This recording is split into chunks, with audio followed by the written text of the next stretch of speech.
One of USC's recruits has had enough.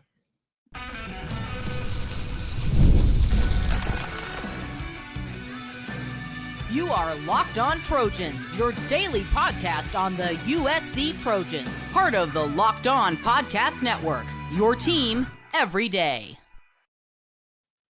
Fight on, everyone. I'm your host, Mark Holkin, and thank you for making Locked On USC part of the Locked On Network, your first listen every day. Whether you're watching the show on YouTube, wherever you're downloading your podcast, this show's always free, and I really do truly appreciate every listener and viewer's support. Today's episode is brought to you by Game Time. Download the Game Time app, create an account, and use code LOCKEDONCollege for $20 off your first purchase. Terms apply. All right, Gus Cordova, he's one of USC's 13 guys committed. He said, I'm shutting it down. Done. Don't want it anymore. He's been committed since March 24th. All right, we're now second week into June. Official visits are going on. Gus committed March 24th. So did Isaiah Gibson. So did Justice Terry, who flipped from Georgia. In fact, that was a really huge unofficial visit weekend. Hilton Stubbs, the safety from Florida, he committed that same day. So really good. Truly a great haul from that weekend. I was speaking with a source earlier today who was over on USC's campus, and he actually got a chance to speak, with one of USC's newest staff members, BMW, Big Mike Williams. They talked for a few minutes. USC is holding one of their elite junior day camps today. So basically, it was described to me as a lot of up-and-comers. No real names or highlights there to report on. So anyways, the 2025 recruiting class, recruiting, the whole thing right now, it's going great. And apparently, according to the source who was talking with BMW, Mike, the reason why recruiting is going so well, it's being spearheaded by the new defensive staff. Yeah. What I found so interesting about that comment, just a real quick anecdote I wanted to throw out there, is that it's an offensive player making that noted. So I don't know. It's kind of weird. Kind of good. Just a little interesting. So, despite the rumors that are swirling around out there that USC is paying recruits to commit, such as Justice Terry and Isaiah Gibson, it's not true. The new staff, they're making the earth move, right? They're generating a whole bunch of excitement. And that might be why Gus Cordova sent out a message on X. If you're watching this episode of Locked On USC Wednesday, he sent this out on Tuesday, day before. Shutting my recruitment down completely. I mean, that literally, it came out of nowhere. He's scheduled to take his official visit to USC in 2 weeks. Right, that's the other massive weekend that's coming up. USC just finished one with Julian Lewis, the one that Hayden Lowe just committed to. Gus Cordova literally just told Texas and Baylor and Oklahoma and Oregon, among others, he's got no more interest in seeing them anymore. He doesn't want to hear from them. Lose his phone number. Look, what Gus just did, he took a page out of Willie Wasker's book, right? He's going to be that guy for that official visit weekend, June 21st. So if you're saying, who? What? If you missed yesterday's episode of Locked On USC, I talked about Willie Wasker, the offensive lineman who committed earlier this spring, and how he assisted with Hayden Lowe's commitment over the weekend. When Hayden and Willie were hanging out, he asked Willie, why did you commit to USC? And Willie's response is what sent Hayden over the top. It's all about the family aspect for me, and I'm kind of a family man. To me, feeling where I belong and feeling part of the family is huge for me. That's a big part of my recruitment. So I can't emphasize this enough. You need these types of players in your locker room. The guys who are dyed in the wool, who have made that commitment, they want to be a Trojan. They're serious. So it sends a message to the staff, and it also sends a message to the other recruits who are out there, kind of lollygagging, taking their time. It's like, don't do that. Get on board. Get on the Gus bus. It's basically telling, look, don't wait around for the next bus to pick. If you're not going to get on USC's bus now, you might as well just wait over there. There'll be a bus coming along, pick you up anytime. Get on that one. If you get an opportunity to watch this week's Inside the Trojan Huddle podcast that I do over there on WeAreUSC.com, Eric McKinney, the host, Chris Arledge, weekly panel show we do. Chris asked the question, who was the most important recruit from this weekend? I offered up Willie for the reasons I explained. But Juju Lewis would be the other guy. Just for even more obvious reasons. He needs to see guys who are part of this class, kind of building that brotherhood, that camaraderie, getting other guys excited to want to be a part of it as well. Juju he might be the quarterback and he might play offense, but, he wants to feel the earth move also, seeing defensive players excited to come to USC. So having Juju on campus this past weekend when Hayden Lowe committed, muy importante, yeah, absolutely. Don't think for a second that dynamic doesn't start to resonate. It starts to spread like a wildfire. It really does. So you've got the other recruits who are coming in for their official visit. They're saying, all right, Juju took care of business when he was on campus for his official visit. Maybe Gus wants to be that guy on the 21st. All right. One more real quick recruiting note before we wrap up this segment. And I know this sucks. You're probably going to hate me. You're going to hit me up in the comment section. I will take it all. I probably deserve it this time. Because it's kind of a continuation from the 3 fight-ons that Coach Riley tweeted, sent a message out on on X Saturday night. Twex. Maybe that's what we should call it. Combine Twitter and X, call it Twex. However, I got confirmation on the 2 other commitments. And I was right. They're both from out of state. Here's my only hint. At least one of them plays defense. Maybe both, but at least one of them plays defense. And I will tell you this, even though I can't tell you who they are, USC fans, you're going to be very, very, very happy. What do we mean around here when we use the word 3 times? Yeah, I mean it.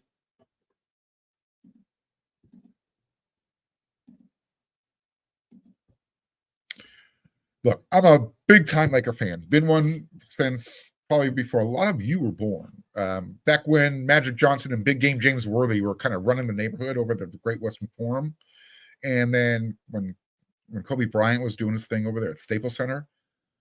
If you're a fan of the Boston Celtics or the Dallas Mavericks, why, I don't care. But you know what? Game Time has some killer last-minute deals, all-in prices and views from your seat, and they've got the best price guarantee. So Game Time is going to take the guesswork out of buying tickets. See the view from your seat before you buy so you know exactly what to expect when you arrive. They have all-in prices that are going to show your total up front.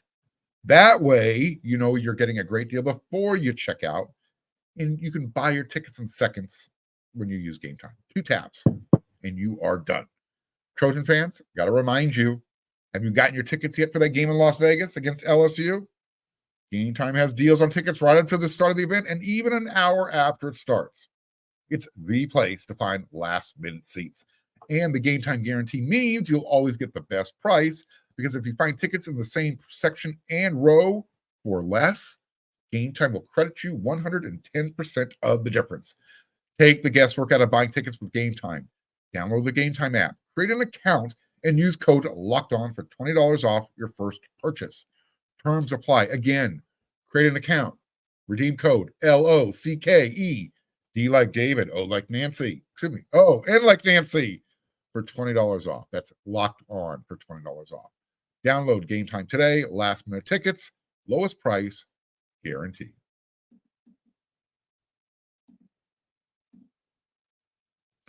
You're watching ESPN, Fox Sports on your TV all day, and you're constantly hitting that mute button, turning down the volume. People are screaming, people are shouting. If you make the switch to Locked On Sports today, a free 24/7 streaming channel programmed for you every day to bring you the biggest stories without all the screaming, Locked On Sports Today will bring you can't miss analysis. It'll bring you news and opinions like mine. And it's streaming 24/7 on YouTube or the free Amazon Fire TV channels app, part of the Locked On Podcast Network. Your team every day. I'm going to play kind of a hypothetical here. What if? And it's all about, should you be bringing in 2 quarterbacks per recruiting class? I mean, what would have happened? What will happen? What would have happened if Juju did not reclassify? I'm going to get to what will happen when we get to the end of the segment. But again, what if Juju didn't reclassify from 2026 to 2025? So, knowing that he has, how would you're Lincoln Riley, how would you recruit the quarterback position at USC? In the era of the transfer portal, NIL, and soon to be salaried college football players, I'm wondering, should programs invest their time and energy into recruiting just 1 quarterback per class? There's pros and cons to it. I understand both sides of the argument, why things have moved this way. But look, Lincoln Riley has gone all in with Julian since, he was part of the 2026 class, right? And I'm sure once he knew that Juju was reclassifying, he didn't need to bring another quarterback in with the 2025 class. He didn't even make an offer to another one. That's a really risky proposition. I mean, really risky. Look, I mean, the reason USC had to go out and literally pry Jaden Maiava away from Georgia was because USC's 2023 quarterback, Malachi Nelson, he got way too impatient and decided he would rather go play on the blue turf in Boise, Idaho. Malachi made that decision at the end of the 2023 season. It happened when Caleb announced that he was done suiting up for USC, going to get ready for the NFL. I mean, remember, USC's quarterback depth chart going into the Holiday Bowl. Caleb Williams, he wasn't playing. Malachi Nelson, he took his ball and went home. You had Miller Moss, Jake Jensen, Gage Roy.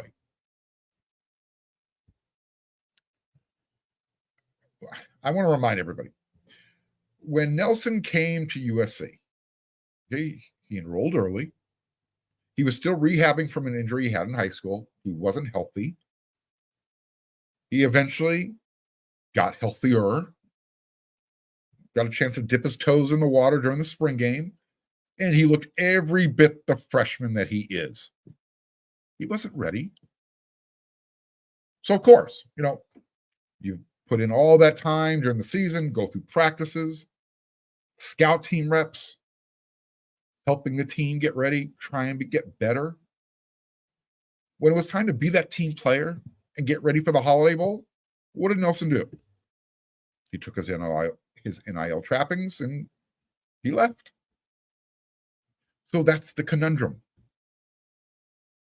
If you bring in 2 guys who are talented and both want to be the starter, and USC only brought in 1 in 2023, you run into another Malachi Nelson situation.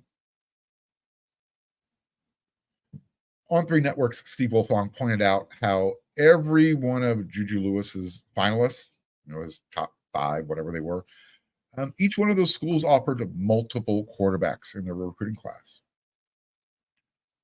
Coach Riley didn't. He went all in with Juju. So as long as he stays committed, no worries, right? No problem. I mean, ideally, you want to bring in one quarterback per class. Because look, the days of grabbing two, those are history. And you can chalk it up to the transfer portal, NIL, and players who just feel like I can go play anywhere now. This is USC's quarterback situation. Miller has at least 2 years of eligibility left. Maiava is just a sophomore. And Juju Lewis is coming in next year, presumably, to compete for the starting job, right?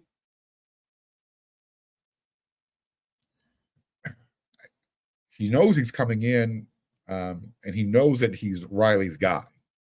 He knows he was the only guy that Riley wanted.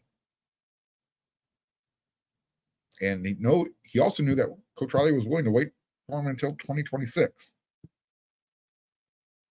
So you have to wonder. If Miller keeps the job this year, assuming he's a star, he's QB1 now, he plays great throughout the season. How does this whole thing play out next year, 2025? Does Miller go to the NFL? If he stays, and let's say SC makes the playoffs in 2024, which is definitely possible, how do you remove the incumbent unless the team goes completely flippity flop in 2025? You don't. If Miller Moss is the quarterback in 2024, which presumably he's going to be, and USC makes the playoffs, they don't have to win the championship, but make the playoffs for the first time in their program's history. Yeah, you got an issue. You got a problem. It's a good problem. It's Lincoln Riley's problem, but now you got a quarterback room issue. What happens with Jaden Maiava? Remember, he probably had a better chance of playing at Georgia after this season. Now, not only do you have Miller Moss, but you also have Juju Lewis coming in. And don't forget, you got Walker Lyons' little brother, Ryder. He can spin it really good. USC feels positive about him committing to USC in 2026. So again, this is more about where is Jaden Maiava fit in this? And it's almost like if he doesn't win the starting job at some point this year, man. Look, I think you want to bring in two quarterbacks per class, and I assume because you have to assume one's going to transfer. So I think you have to bring in two per class. Then you bring in one and they'll leave. Not like I know some.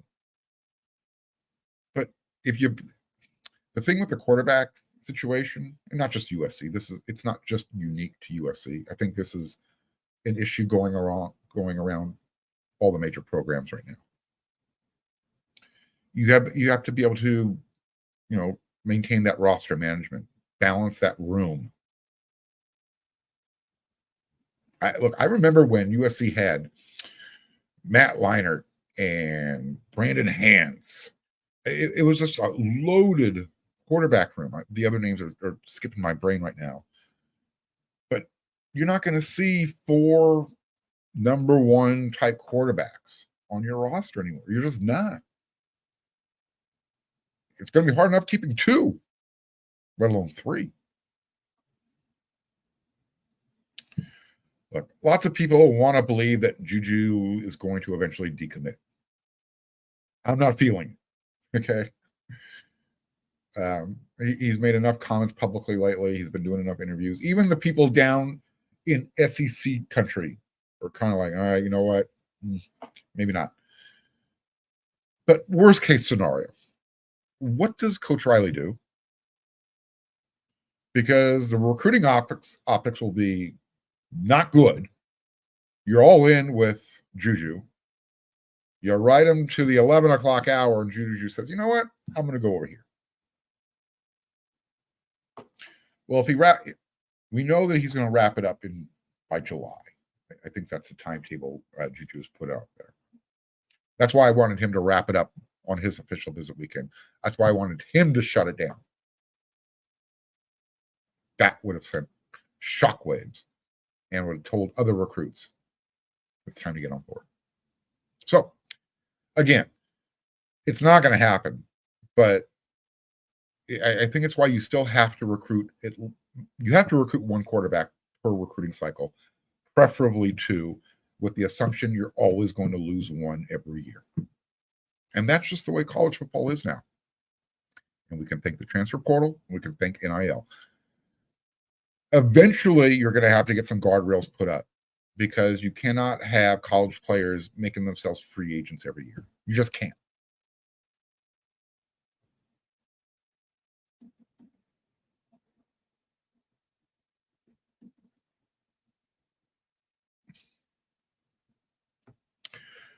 All right. So, what is your biggest concern for USC this season and in the coming seasons?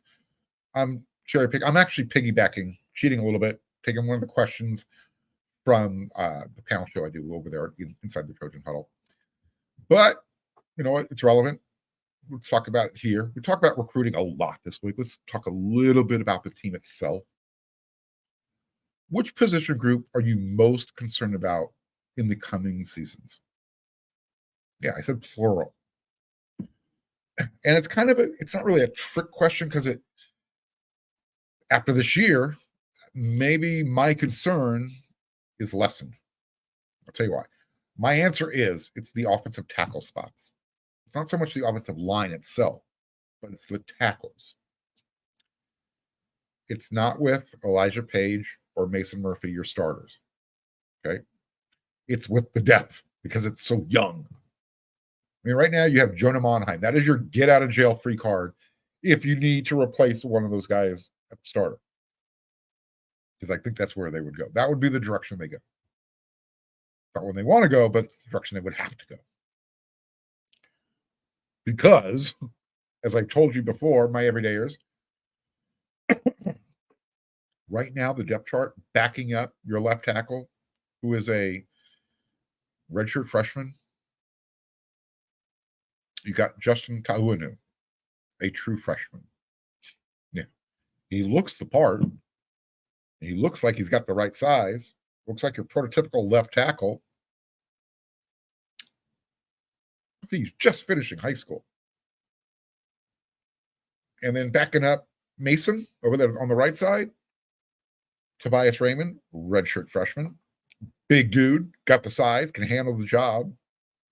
But behind him, again, you're getting younger and younger. Kalolo Kahia, Makai Saina. That's why I'm concerned. Now, the question was the coming seasons. Well, as this season ends, what happens to the freshmen? They become sophomores. So that you have that year of experience under your belt. It lessens a little bit. So it's not really a trick question, but it's a question that it's not like USC is lacking for numbers. And I've gone over this before. USC's got plenty of offensive linemen. The issue is experience. And they didn't bring anybody in through the transfer portal this year with experience. So I think we know who we're going to the dance with. Obviously, the staff feels comfortable. They're going to put on the face saying, I feel comfortable. I feel good about what we have here. Because they have to. Got no choice. So that's where my concern lies. But as each week goes by, it's going to get lessened a little bit more. And eventually, the season will be over, and they'll be a year older. Now, on the flip side, the group that I'm least concerned about, it's either going to be the wide receivers or the running backs. The reason why I'm the least concerned about the wide receivers is because I know Lincoln Riley loves to throw the ball all over the place. That's why quarterbacks want to play for him. One, they're going to be developed really good. They're going to have a chance to win the Heisman Trophy. They're going to have some great receivers to throw the ball to. That's why I have zero concern. USC's loaded at that position group. This is probably one position group where hundreds of guys are waiting in line to play for USC. I think Coach Riley had that in his head when he made that comment. He still had that offensive stuff going on. I don't think the defense just kind of kicked in just yet. And for anybody who thinks I'm throwing a dig, stop it. I like to throw sarcasm. Get to know it already. Stop hearing what you want to hear. Anyways, the reason why I say the wide receivers are my least concern, just above the running backs. I have really no concern with the running back group itself, other than, and I've talked about this before, will Lincoln Riley use them enough? Can't we get a 1,000-yard rusher? Again, plenty of talent back there. Woody Marks came on over. He's going to fit perfectly into this offense. Quentin Joyner, Marion Peterson, Brian Jackson. Yeah. I'll take that trio of Texas running backs all day, twice on Sunday. Because they're going to be playing on Sundays. Oh, by the way. So what is your most pressing concern going forward for these next couple of seasons? And what is your least concern going forward for these next couple of seasons? Well, let me know. You know where the comment section is. All right. I'll be back with another episode of Locked On USC tomorrow. That's what we do 5 times a week. Hopefully those 2 names will drop. We're waiting. Trust me, you're going to be excited when they drop. You're going to like it a lot. So until then, everyone, you know what to do.